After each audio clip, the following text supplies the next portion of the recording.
Today, we're going to run through 11 tips for tourists who plan on driving their way around Switzerland.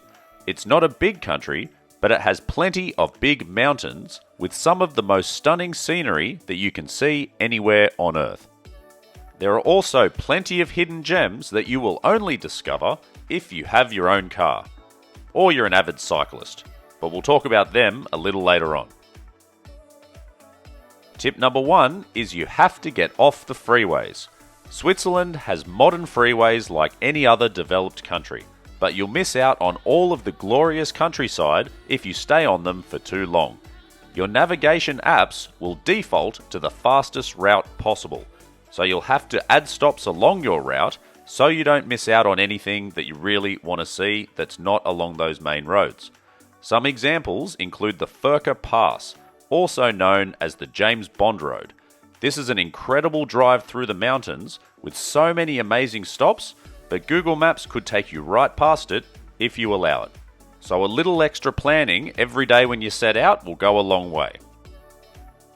The second tip is not all towns have roads. A number of ski villages that are high up in the Alps are not accessible to the public by road. Some popular examples include Zermatt, Wengen, and Muren, but there are plenty more. You'll need to leave your car at a parking station and catch a train, cable car, or aerial tram up to these villages. The whole process is generally very convenient, but you'll also have to factor in extra time to make it to the village and a little extra cost both for the parking and your trip up the mountain on the various transportation. On arrival, you'll have to travel by foot, and in some cases, there'll be electric buses. I've even seen horse and carriages making their ways around these alpine villages, all making sure that you are surrounded by crisp, clean Swiss air. Tip number 3 is that in some cities, there will be bike lanes between the car lanes.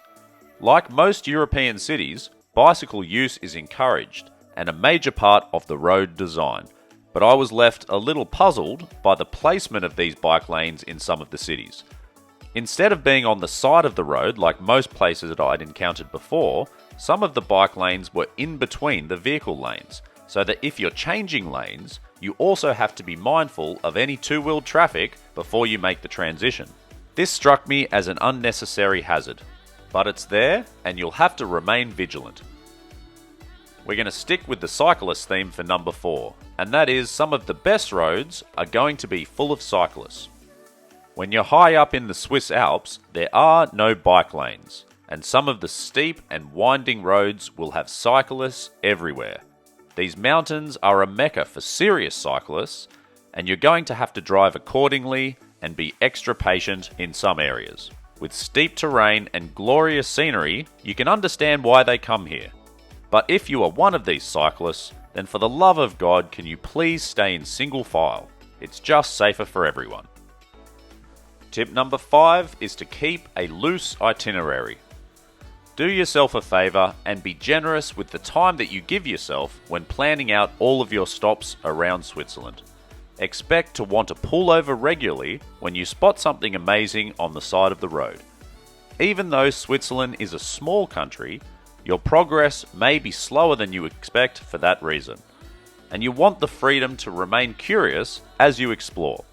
So build in as much flexibility into your schedule as you possibly can. Tip number 6 is that at some point you may have to drive directly onto a train. While the road network is exceptional, there are some mountain crossings that can only be done underground and by rail.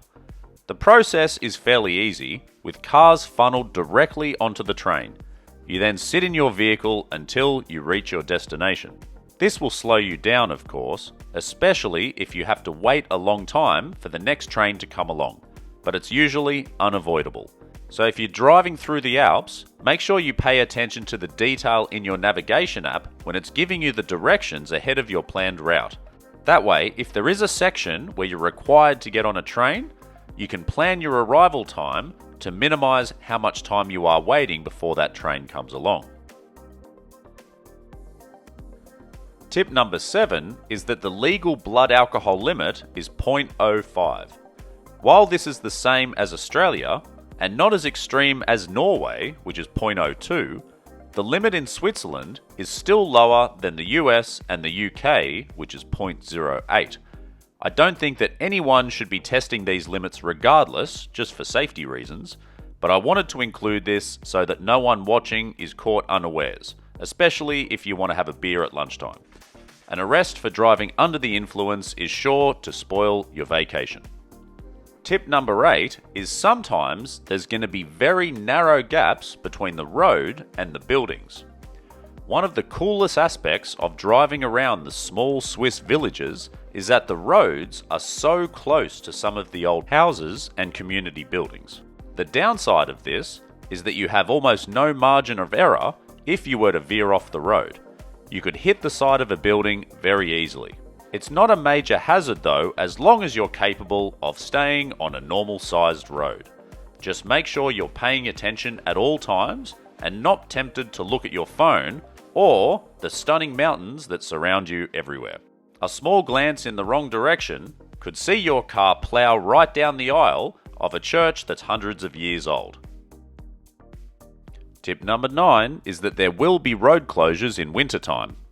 Most of these tips so far have been very summer-centric, but if you plan on road tripping around Switzerland during winter, you'll need to be aware of the weather conditions at all times. Alpine road closures are common if they become too hazardous in poor conditions. The MeteoWise app is very useful for accessing live data on the conditions. I'll leave a link in the description to our list of the best Swiss apps to download before you travel, and the Meteo Swiss app is on that list. Tip number 10 is to check out any road that says pass in its name.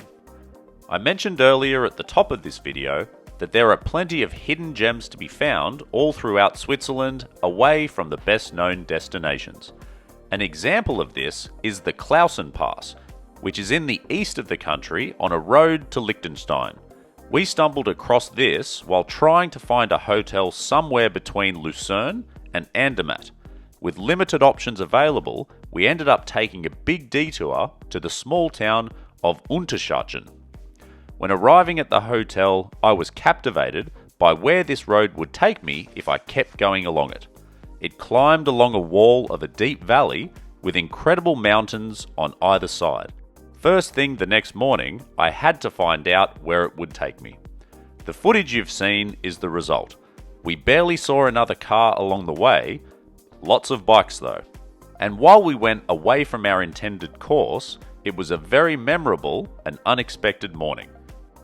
The overall point being that if something is called whatever pass, then if you check it out, you may just discover a hidden gem that is an absolute thrill to drive that not many other people have seen. And tip number 11 is that Switzerland is one of the easiest foreign countries that I've ever driven in.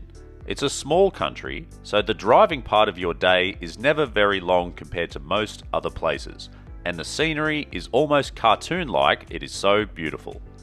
You will have the advantage of flexibility in your itinerary when you have your own vehicle, as opposed to being on a tour bus.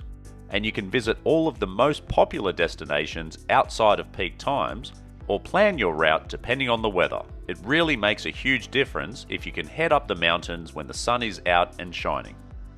If you'd like to learn more about our Swiss road trip adventure, then click the video on screen now.